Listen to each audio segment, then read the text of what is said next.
Hi all. അപ്പോൾ ഇന്ന് നമ്മൾ പ്രസൻറ്റ് ചെയ്യുന്നത് കലാകായിക സാഹിത്യ സംസ്കാരം LDCയിലെ കലാകായിക സാഹിത്യ സംസ്കാരത്തിലെ കലകളെക്കുറിച്ചാണ്. അതിൻ്റെ പാർട്ട് 2 വീഡിയോ ആണ് നമ്മളിവിടെ പ്രസൻറ്റ് ചെയ്യുന്നത്. അപ്പോൾ ഇതിൽ റിപ്പീറ്റഡ് ആയിട്ടുള്ള ക്വസ്റ്റ്യൻസും ഇമ്പോർട്ടൻ്റ് ആയിട്ടുള്ള ക്വസ്റ്റ്യൻസാണ് നമ്മൾ ഡിസ്കസ് ചെയ്യുന്നത്. അപ്പോൾ വീഡിയോ കംപ്ലീറ്റ് ആയിട്ട് കാണാൻ വേണ്ടി ശ്രമിക്കുക. പിന്നെ അതേപോലെ തന്നെ വീഡിയോ സപ്പോർട്ട് ചെയ്യാൻ വേണ്ടിയിട്ട് ലൈക്കും അതേപോലെ തന്നെ നമ്മുടെ ചാനലും സബ്സ്ക്രൈബ് ചെയ്യുക. ഫസ്റ്റ് ക്വസ്റ്റ്യൻ, പട്ടം പറത്തുന്ന പെൺകുട്ടി, നീലനദി എന്നീ ചിത്രങ്ങൾ വരച്ച ചിത്രകാരി ആരാണ് എന്നതാണ്. ഏതൊക്കെ ചിത്രങ്ങളാണ്? പട്ടം പറത്തുന്ന പെൺകുട്ടി, അതേപോലെ തന്നെ നീലനദി എന്നീ ചിത്രങ്ങൾ വരച്ച ചിത്രകാരി ആരാണ്? TK പത്മിനിയാണ്. അതേപോലെ TK പത്മിനിക്കുള്ള ഒരു വിശേഷണം എന്താണ്?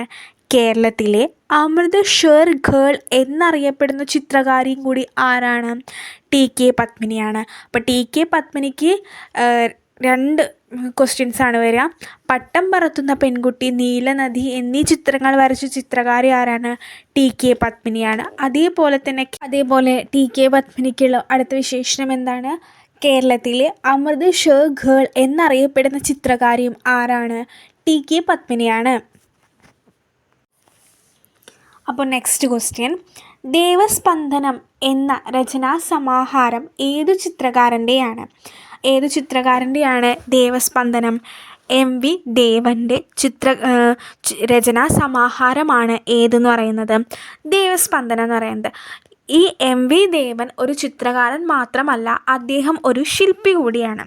അദ്ദേഹം വരച്ചിട്ടുള്ള ഒരു ശില്പമാണ് കൊല്ലത്തെ നെഹ്റു പാർക്കിലുള്ള അമ്മയും കുഞ്ഞും. അപ്പം MV ദേവനുമായിട്ട് റിലേറ്റ് ചെയ്തിട്ടുള്ള ക്വസ്റ്റ്യൻസ് ഏതൊക്കെയാണ്? ദേവസ്പന്ദനം എന്ന രചനാസമാഹാരം ഏതു ചിത്രകാരൻ്റെയാണ്? രണ്ടാമത്തെ, കൊല്ലത്തെ നെഹ്റു പാർക്കിൽ ഉള്ള അമ്മയും കുഞ്ഞും ശില്പത്തിൻ്റെ ശില്പി ആരാണ്? അതിന് രണ്ടിൻ്റെയും ആൻസർ ഏതാണ്? MV ദേവനാണ്. മൂന്നാമത്തെ ക്വസ്റ്റ്യൻ, കണ്ണൂർ പയ്യമ്പലത്തുള്ള അമ്മയും കുഞ്ഞിൻ്റെയും പ്രതിമയുണ്ട്. ആ പ്രതിമയുടെ ശില്പി ആരാണ് എന്നതാണ്. അപ്പോൾ നമ്മൾ പറഞ്ഞിട്ടുണ്ടായിരുന്നു, കൊല്ലം നെഹ്റു പാർക്കിലുള്ളത് ആരുടെ ശില്പമായിരുന്നു? അമ്മയും കുഞ്ഞിൻ്റെയായിരുന്നു. അതിൻ്റെ ശില്പി ആരായിരുന്നു?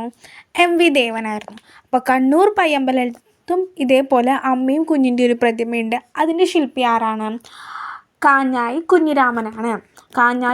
കുഞ്ഞിരാമനാണ് കണ്ണൂർ പയ്യമ്പലത്തുള്ള അമ്മയും കുഞ്ഞും പ്രതിമയുടെ ശില്പി. അതേപോലെ തന്നെ കാഞ്ഞായി കുഞ്ഞിരാമൻ്റെ ഏറ്റവും ഫേമസ് ആയിട്ടുള്ള ഒരു ശില്പമുണ്ട്. ഏതാണ്? മലമ്പുഴയിലെ യക്ഷി എന്ന ശില്പവും ആരുടെയാണ്? കാഞ്ഞായി കുഞ്ഞിരാമൻ്റെയാണ്. ഈ യക്ഷി എന്ന് പറഞ്ഞിട്ടുള്ള ശില്പത്തെ പോലെ ഫേമസ് ആയിട്ടുള്ള കാഞ്ഞായി കുഞ്ഞിരാമൻ്റെ വേറൊരു ശില്പമുണ്ട്.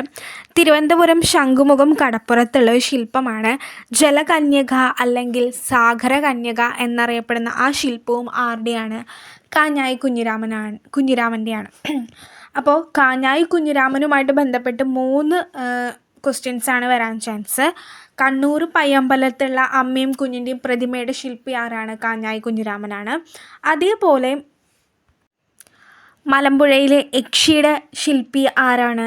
അതും കാഞ്ഞായി കുഞ്ഞിരാമനാണ്. അതേപോലെ തിരുവനന്തപുരത്തെ ശംഖുമുഖത്തുള്ള ജലകന്യക അല്ലെങ്കിൽ മത്സ്യ കന്യകയുടെയും ശില്പി ആരാണ്? കാഞ്ഞായി കുഞ്ഞിരാമനാണ്. അടുത്ത ക്വസ്റ്റ്യൻ, ഇന്ത്യയിലെ രാഷ്ട്രീയ കാർട്ടൂണുകളുടെ പിതാവ് എന്നറിയപ്പെടുന്നത് ആരാണ്?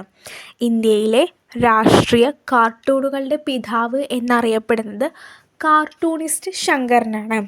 ഇദ്ദേഹത്തിൻ്റെ യഥാർത്ഥ നാമം കേശവ ശങ്കരപ്പിള്ള എന്നതാണ്. അപ്പോൾ കാർട്ടൂണിസ്റ്റ് ശങ്കരനാണ്. ഇന്ത്യയിലെ രാഷ്ട്രീയ കാർട്ടൂണിസ്റ്റുകളുടെ പിതാവ് എന്നറിയപ്പെടുന്നത് കേശവ ശങ്കരപ്പിള്ള എന്നതാണ് അദ്ദേഹത്തിൻ്റെ യഥാർത്ഥ നാമം എന്ന് പറയുന്നത്. കാർട്ടൂണിസ്റ്റ് ശങ്കറിൻ്റെ പേരിലുള്ള ദേശീയ കാർട്ടൂൺ മ്യൂസിയം എവിടെ എന്ന് PSCക്ക് ഇതിനു മുമ്പ് ചോദിച്ചിട്ടുണ്ട്. കായംകുളത്താണ്. ഇദ്ദേഹം ജനിച്ചതും കായംകുളത്താണ്. അത് കാരണം കൊണ്ടാണ് ആ മ്യൂസിയം അവിടെ സ്ഥാപിക്കാനുള്ള കാരണം. അപ്പോൾ ഇന്ത്യയിലെ ആദ്യത്തെ കാർട്ടൂൺ മ്യൂസിയം സ്ഥിതി ചെയ്യുന്നത് എവിടെയാണ്? കായംകുളത്താണ്. അപ്പോൾ കേശവ ശങ്കരപ്പിള്ളയെ ആണ് എന്തെന്ന് പറയുന്നത് ഇന്ത്യയിലെ രാഷ്ട്രീയ കാർട്ടൂണുകളുടെ പിതാവ് എന്ന് പറയുന്നത്. അദ്ദേഹത്തിൻ്റെ വേറൊരു പേരെന്താണ്? കാർട്ടൂണിസ്റ്റ് ശങ്കർ. അദ്ദേഹം ജനിച്ചത് എവിടെയാണ്? കായംകുളത്താണ്. ഇന്ത്യയിലെ ആദ്യത്തെ കാർട്ടൂൺ മ്യൂസിയം സ്ഥിതി ചെയ്യുന്നതും എവിടെയാണ്? കായംകുളത്ത് തന്നെയാണ്. അപ്പോൾ നമ്മൾ കാർട്ടൂണിസ്റ്റ് ശങ്കറിനെ കുറിച്ചിട്ടാണ് പറഞ്ഞുകൊണ്ടിരിക്കുന്നത്. അപ്പോൾ കാർട്ടൂണിസ്റ്റ് ശങ്കറിൻ്റെ പേരിലുള്ള മ്യൂസിയം എവിടെയായിരുന്നു? കായംകുളത്താണ് സ്ഥിതി ചെയ്തിട്ടുണ്ടായിരുന്നത്. ഈ കാർട്ടൂണിസ്റ്റ് ശങ്കർ ശ്രദ്ധിക്കപ്പെടുന്നത് ഹിന്ദുസ്ഥാൻ ടൈംസിൽ കാർട്ടൂണുകൾ വരയ്ക്കാൻ തുടങ്ങിയപ്പോൾ തൊട്ടിട്ട് അവിടെ വെച്ച് പ്രവർത്തിക്കാൻ തുടങ്ങിയപ്പോൾ തൊട്ടിട്ടാണ് കാർട്ടൂണിസ്റ്റ് ശങ്കരൻ ശ്രദ്ധിക്കപ്പെടുന്നത്. ഹിന്ദുസ്ഥാൻ ടൈംസിൽ അദ്ദേഹം ജോയിൻ ചെയ്യുന്നത് 1932 അദ്ദേഹം ജോയിൻ ചെയ്യണത്. അതിനുശേഷം ബ്രിട്ടീഷ് ഭരണത്തെ കാർട്ടൂണുകളിലൂടെ അദ്ദേഹം എന്ത് ചെയ്തിട്ടുണ്ട്? പരിഹസിച്ചിട്ടുണ്ട്, ആക്ഷേപിക്കും കാര്യങ്ങളൊക്കെ ചെയ്തിട്ടുണ്ട്. 1946 ഹിന്ദുസ്ഥാൻ ടൈംസിൻ്റെ പ്രവർത്തനം എന്ത് ചെയ്തു? നിർത്തിവെച്ചു. അതിനുശേഷം അദ്ദേഹം 1948 അദ്ദേഹം പ്രസിദ്ധീകരണം ആരംഭിച്ചതാണ് ശങ്കേഴ്സ് വീക്ക്ലി എന്ന് പറഞ്ഞിട്ട്. 1948 അദ്ദേഹം പ്രസിദ്ധീകരണം ആരംഭിച്ചിട്ടുണ്ടായിരുന്നു. അതാണ് എന്തെന്ന് പറയുന്നത്? ശങ്കേഴ്സ് വീക്ക്ലി എന്ന് പറയുന്നത്. അന്ന് അത് ഉദ്ഘാടനം ചെയ്തിട്ടുണ്ടായിരുന്നത് അന്നത്തെ പ്രധാനമന്ത്രി ആയിട്ടുണ്ടായിരുന്നത് ജവഹർലാൽ നെഹ്റു ആണ്. അതിനുശേഷം 1975 അതെന്ത് ചെയ്തു? നിർത്തിവെച്ചു. ഇന്ദിരാഗാന്ധിയാണ് അത് നിർത്തിവെച്ചത്. കാരണം അന്ന് ഇന്ത്യയിൽ അടിയന്തരാവസ്ഥ പ്രഖ്യാപിച്ചപ്പോൾ ഈ രാഷ്ട്രീയക്കാരെയും ഒക്കെ കളിയാക്കുന്ന കാർട്ടൂണുകളൊക്കെ നിർത്തലാക്കി. അപ്പോൾ ശങ്കേഴ്സ് വീക്ക്ലി ഓട്ടോമാറ്റിക്കലി എന്ത് ചെയ്തു? ക്ലോസ് ചെയ്യേണ്ടതായിട്ട് വന്നു. 1957 ഇത് മുന്നേ ചോദിച്ചിട്ടുള്ളൊരു ക്വസ്റ്റ്യനാണ് LDCയിൽ. 1957 ചിൽഡ്രൻസ് ബുക്ക് ട്രസ്റ്റ് ആരംഭിച്ചത് ആര് എന്ന് ചോദിച്ചിട്ടുണ്ടായിരുന്നു. ആരാണ്? കാർട്ടൂണിസ്റ്റ് ശങ്കർ തന്നെയാണ് അത് ആരംഭിച്ചിട്ടുണ്ടായിരുന്നത്. പിന്നെ രാജ്യം ഇദ്ദേഹത്തെ പത്മശ്രീയും പത്മഭൂഷണും പത്മവിഭൂഷണും നൽകി ആദരിച്ചിട്ടുണ്ട്. അതായത് ഭാരത് രത്നം ഒഴിച്ചിട്ട് ബാക്കി എല്ലാ അവാർഡ്സും, അതായത് പത്മശ്രീയും പത്മഭൂഷണും പത്മവിഭൂഷണും ഒക്കെ രാജ്യം കാർട്ടൂണിസ്റ്റ് ശങ്കറിന് നൽകിയിട്ട് ആദരിച്ചിട്ടുണ്ട്. അപ്പോൾ ഈ 3 ക്വസ്റ്റ്യൻസാണ് LDCയിൽ മുന്നേ ചോദിച്ചിട്ടുള്ളത് കാർട്ടൂണിസ്റ്റ് ശങ്കറിനുമായി ബന്ധപ്പെട്ടിട്ട്. ഫസ്റ്റ് ക്വസ്റ്റ്യൻ ഇതായിരുന്നു, ഇന്ത്യയിലെ രാഷ്ട്രീയ കാർട്ടൂണുകളുടെ പിതാവ് എന്നറിയപ്പെടുന്നത് ആരായിരുന്നു? കാർട്ടൂണിസ്റ്റ് ശങ്കറിനാണ്. രണ്ടാമത്തെ ക്വസ്റ്റ്യൻ എന്താണ്? കാർട്ടൂണിസ്റ്റ് ശങ്കറിൻ്റെ പേരിലുള്ള ദേശീയ കാർട്ടൂൺ മ്യൂസിയം എവിടെയാണ് സ്ഥിതി ചെയ്യുന്നത്? അദ്ദേഹത്തിൻ്റെ നാടായിട്ടുള്ള കായംകുളത്ത് തന്നെയാണ് സ്ഥിതി ചെയ്യുന്നത്. പിന്നെ ചോദിച്ചിട്ട് 1957 ചിൽഡ്രൻസ് ബുക്ക് ട്രസ്റ്റ് ആരംഭിച്ചിട്ടുണ്ടായിരുന്നു. അത് ആരംഭിച്ചത് ആരാണെന്ന് ചോദിച്ചിട്ടുണ്ട്. ആരാണ്? കാർട്ടൂണിസ്റ്റ് ശങ്കരൻ തന്നെയാണ്. അപ്പോൾ അടുത്ത ക്വസ്റ്റ്യൻ, മലയാളത്തിലെ അല്ലെങ്കിൽ കേരളത്തിലെ ആദ്യത്തെ കാർട്ടൂൺ ഏതാണെന്ന് ചോദിച്ചു കഴിഞ്ഞാൽ മഹാശ്യാമദേവതയാണ് മലയാളത്തിൽ അല്ലെങ്കിൽ കേരളത്തിലെ ആദ്യത്തെ കാർട്ടൂണായിട്ട് വരുന്നത്. 1919 ഈ കാർട്ടൂൺ പ്രസിദ്ധീകരിക്കുന്നത്. ഇത് 1-ാം ലോക മഹായുദ്ധം തുടർന്നുണ്ടായ ക്ഷാമവുമാണ് ഇതിൻ്റെ എന്തെന്ന് പറയുന്നത് പ്രമേയമായിട്ട് വരുന്നത്.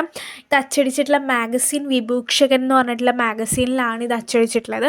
അപ്പോൾ കേരളത്തിലെ അല്ലെങ്കിൽ മലയാളത്തിലെ ആദ്യത്തെ കാർട്ടൂൺ ഏതാണ്? മഹാശ്യാമദേവതയാണ്. അത് അച്ചടിച്ചിട്ടുള്ള മാഗസിൻ ഏതാണ്? വിഭൂഷകനാണ്. അടുത്ത ക്വസ്റ്റ്യൻ, ടോംസ് എന്ന തൂലിക നാമത്തിൽ അറിയപ്പെടുന്ന കാർട്ടൂണിസ്റ്റ് ആരാണ് എന്നതാണ്. ആരാണ്?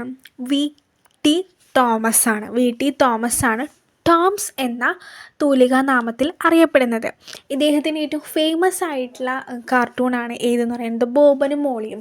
നമ്മൾ പണ്ട് കാലത്തൊക്കെ നമ്മൾ സ്കൂളിൽ പഠിക്കുന്ന കാലത്തൊക്കെ വായിച്ചിട്ടുള്ള ഒരു ബുക്കാണ് ബോബനും മോളിയുടെയൊക്കെ. അതിലത്തെ കാർട്ടൂണുകൾ രചിച്ചത് ആരാണ്? VT തോമസ് ആണ്. അദ്ദേഹത്തിൻ്റെ തൂലികാ നാമം എന്തായിരുന്നു? ടോംസ് ആയിരുന്നു. ഇനി അടുത്ത ക്വസ്റ്റ്യൻ, 7-ാമത്തെ ക്വസ്റ്റ്യൻ, ചെറിയ മനുഷ്യരും വലിയ ലോകവും എന്ന കാർട്ടൂൺ പരമ്പര ആരുടേതാണ്? G. അരവിന്ദൻ്റെയാണ്. ചെറിയ മനുഷ്യരും വലിയ ലോകവും എന്ന കാർട്ടൂൺ പരമ്പര ആരുടേതാണ്? അരവിന്ദൻ്റെയാണ്. G. അരവിന്ദൻ്റെയാണ്. ഈ 2 ക്വസ്റ്റ്യൻസും മുന്നേ LDCയിൽ ഈ സെക്ഷനിൽ ചോദിച്ചിട്ടുള്ള ക്വസ്റ്റ്യൻസാണ്. അത് കാരണം കൊണ്ട് ഇത് ഭയങ്കര ഇമ്പോർട്ടൻ്റ് ആയിട്ടുള്ള ക്വസ്റ്റ്യൻസുമാണ്. അടുത്ത ക്വസ്റ്റ്യൻ, ഇത്തിരി നേരം പോക്ക് ഒത്തിരി ദർശനം എന്ന കാർട്ടൂൺ പരമ്പര ആരുടേതാണ് എന്നതാണ്. അത് ആരുടേതാണ്? OV വിജയൻ്റേതാണ്. അപ്പോൾ ഇത്തിരി നേരം പോക്ക് ഒത്തിരി ദർശനം എന്ന് പറഞ്ഞ കാർട്ടൂൺ പരമ്പര ആരുടേതാണ്? OV വിജയൻ്റേതാണ്. ഏതെന്ന് പറയുന്നത്? ഇത്തിരി നേരം പോക്ക് ഒത്തിരി ദർശനം എന്ന് പറയുന്നത്. അതേപോലെ മാതൃഭൂമിയിൽ ആരംഭിച്ചിട്ടുള്ളൊരു കാർട്ടൂൺ പരമ്പരയാണ് കുഞ്ഞമ്മാൻ എന്ന് പറഞ്ഞിട്ട്. അതിൻ്റെ രചയിത അത് വരച്ചിട്ടുള്ള കാർട്ടൂണിസ്റ്റ് ആരാന്ന് ചോദിച്ചു കഴിഞ്ഞാൽ BM ഗഫൂറാണ് അത് വരച്ചിട്ടുള്ളത്. കുഞ്ഞമ്മാൻ എന്ന് പറയുന്നത് ആരാണ് വരച്ചിട്ടുള്ളത്? BM ഗഫൂറാണ് അത് വരച്ചിട്ടുള്ളത്. നെക്സ്റ്റ് ക്വസ്റ്റ്യൻ, ചിത്രകലകളിലെ അരങ്ങിലെ രൂപാവിഷ്കാരം എന്നതിൻ്റെ സൃഷ്ടാവ് ആരാണ്? അതായത് ചിത്രകലയിൽ പുതിയതായിട്ട് വന്നിട്ടുള്ള ഒരു ട്രെൻഡാണ് വരയരങ്ങ് എന്ന് പറഞ്ഞിട്ടുള്ളത്. അതിൻ്റെ സൃഷ്ടാവ് ആര് എന്ന് ചോദിച്ചു കഴിഞ്ഞാൽ ആരാണ്? S ജിതേഷാണ് അതിൻ്റെ സൃഷ്ടാവായിട്ട് വരുന്നത്. അദ്ദേഹം ഒരു പത്തനംതിട്ടക്കാരനാണ്. 5 മിനിറ്റ് കൊണ്ട് 500 പേരുടെ ചിത്രം വരച്ചിട്ടുള്ള വ്യക്തിയാണ്. അത് കാരണം കൊണ്ട് ഇദ്ദേഹത്തിന് സ്പീഡ് കാർട്ടൂണിസ്റ്റ് എന്നും കൂടി പറയുന്നുണ്ട്. അപ്പോൾ ചിത്രകലകളിലെ അരങ്ങിലെ ആവിഷ്കാരം എന്നറിയപ്പെടുന്നത് അങ്ങനൊരു വരയരങ്ങ് കൊണ്ടുവന്നിട്ടുള്ള സൃഷ്ടാവ് ആരാണ്? S ജിതേഷാണ്. അപ്പോൾ ഇന്നെടുത്തിട്ടുള്ള കാര്യങ്ങൾ നമുക്കൊന്ന് സമറൈസ് ചെയ്യാം. ഫസ്റ്റ് എന്തായിരുന്നു? പട്ടം പറത്തുന്ന പെൺകുട്ടി, നീലനദി എന്നീ ചിത്രങ്ങൾ വരച്ചത് ആരായിരുന്നു? TK പത്മിനിയായിരുന്നു. പത്മിനിയുടെ വിശേഷണം എന്താണ്? കേരളത്തിലെ ആദ്യ അമൃതഷർ ഗേൾ എന്നറിയപ്പെട്ടിട്ടുണ്ടായിരുന്നു. പിന്നെ അതേപോലെ തന്നെ ദേവസ്പന്ദനം എന്ന രചനാ സമാഹാരം ആരുടെയായിരുന്നു? MV ദേവൻ്റെ ആയിരുന്നു. അദ്ദേഹം ഒരു ശില്പിയായിരുന്നു. ആ ശില്പം ഏതായിരുന്നു? കൊല്ലത്ത് നെഹ്റു പാർക്കിലുള്ള അമ്മയും കുഞ്ഞും ആയിരുന്നു. അതേപോലെ തന്നെ കണ്ണൂർ പയ്യമ്പലത്ത് ഒരു അമ്മയും കുഞ്ഞുണ്ട്. ആ ശില്പത്തിൻ്റെ ശില്പി ആരായിരുന്നു? കാഞ്ഞായി കുഞ്ഞിരാമനായിരുന്നു. കാഞ്ഞായി കുഞ്ഞിരാമൻ്റെ ഏറ്റവും ഫേമസ് ആയിട്ടുള്ള ശില്പങ്ങൾ ഏതൊക്കെയായിരുന്നു? മലമ്പുഴയിലെ യക്ഷി എന്ന് പറഞ്ഞിട്ടുള്ളൊരു ശില്പമുണ്ട്. അതേപോലെ തന്നെ തിരുവനന്തപുരത്തെ ശംഖുമുഖത്ത് ജലകന്യക അല്ലെങ്കിൽ സാഗരകന്യകയുണ്ട്. പിന്നെ ഇനി അടുത്തതായിട്ട് പറയുന്നത് നമ്മൾ എന്താണ്? കാർട്ടൂണിസ്റ്റ് ശങ്കരനെ കുറിച്ചിട്ടായിരുന്നു. അദ്ദേഹത്തിൻ്റെ മറ്റൊരു പേരെന്തായിരുന്നു? കേശവ ശങ്കരപ്പിള്ള എന്നതായിരുന്നു. അദ്ദേഹം കായംകുളത്താണ് ജനിച്ചത്. ഇന്ത്യയിലെ ആദ്യത്തെ കാർട്ടൂൺ മ്യൂസിയം സ്ഥിതി ചെയ്യുന്നത് എവിടെയാണ്? കായംകുളത്താണ്. അതേപോലെ തന്നെ ഇന്ത്യയിലെ രാഷ്ട്രീയ കാർട്ടൂണുകളുടെ പിതാവ് എന്നറിയപ്പെടുന്നതും ആര് തന്നെയാണ്? കാർട്ടൂണിസ്റ്റ് ശങ്കരനാണ്. പിന്നെ അദ്ദേഹം 1957 ചിൽഡ്രൻസ് ബുക്ക് ട്രസ്റ്റ് ആരംഭിച്ചു. അതാരായിരുന്നു? അതും ആരംഭിച്ചത് ആരായിരുന്നു? കാർട്ടൂണിസ്റ്റ് ശങ്കരനായിരുന്നു. പിന്നെ മലയാളത്തിലെ അല്ലെങ്കിൽ കേരളത്തിലെ ആദ്യത്തെ കാർട്ടൂൺ ഏതായിരുന്നു? മഹാശ്യാമദേവതയായിരുന്നു. അത് പ്രസിദ്ധീകരിച്ച മാസിക ഏതായിരുന്നു? വിഭൂഷകൻ എന്ന് പറഞ്ഞിട്ടുള്ള മാഗസീനായിരുന്നു പ്രസിദ്ധീകരിച്ചിട്ടുണ്ടായിരുന്നു. പിന്നെ ടോംസ് എന്ന തൂലിക നാമത്തിൽ കാർട്ടൂണുകൾ രചിച്ചത് ആരായിരുന്നു? VT തോമസ് ആയിരുന്നു രചിച്ചത്. ഏതായിരുന്നു? ബോബനും മോളിയായിരുന്നു. പിന്നെ അടുത്തത് ചെറിയ മനുഷ്യരും വലിയ ലോകവും എന്ന കാർട്ടൂൺ പരമ്പര ആരുടേതായിരുന്നു? G അരവിന്ദൻ്റെ ആയിരുന്നു ആ കാർട്ടൂൺ പരമ്പര എന്ന് പറയുന്നത്. പിന്നെ ഇത്തിരി നേരം പോക്ക് ഒത്തിരി ദർശനം എന്ന കാർട്ടൂൺ പരമ്പര ആരുടേതായിരുന്നു? OV വിജയൻ്റേതായിരുന്നു ആ കാർട്ടൂൺ പരമ്പര എന്ന് പറയുന്നത്. പിന്നെ മാതൃഭൂമിയിൽ കുഞ്ഞമ്മാൻ എന്ന് പറഞ്ഞിട്ടുള്ളൊരു പരമ്പരയുണ്ട്. അതാരുടെയാണ്? BM ഗഫൂറിൻ്റെ ആയിരുന്നു ആ പരമ്പര. പിന്നെ ചിത്രകലയിലെ അരങ്ങിൽ രൂപാവിഷ്കാരം, അതായത് വരയരങ്ങ് എന്ന് പറഞ്ഞിട്ടുള്ള പുതിയൊരു ട്രെൻഡ് വന്നിട്ടുണ്ട്. ആ സൃഷ്ടാവ് ആരായിരുന്നു? S ജിതേഷായിരുന്നു. അദ്ദേഹത്തിന് സ്പീഡ് കാർട്ടൂണിസ്റ്റ് എന്ന പേരിലും അദ്ദേഹം അറിയപ്പെടുന്നുണ്ട്.